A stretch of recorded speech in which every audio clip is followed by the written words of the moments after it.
Sederalun, 2 pintu pagar untuk masuk ke pasar ternak di Desa Gede Grugo, Gandapura ditutup.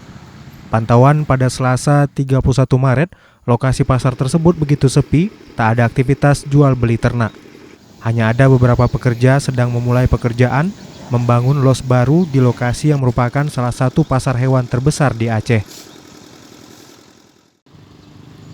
Biasanya, setiap hari Selasa di lokasi ini dijadikan hari pekan yang diramaikan dengan para pedagang musiman dari berbagai daerah berjualan berbagai macam dagangan seperti pedagang kain, buah-buahan, maupun dagangan lainnya.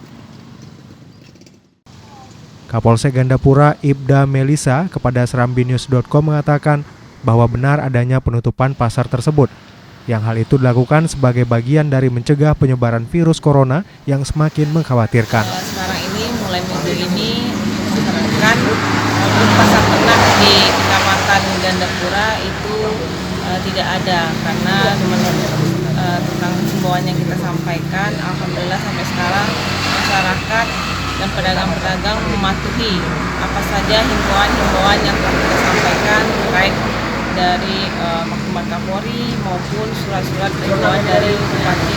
Dari Biren, Yusmandin Idris, Serambi On TV.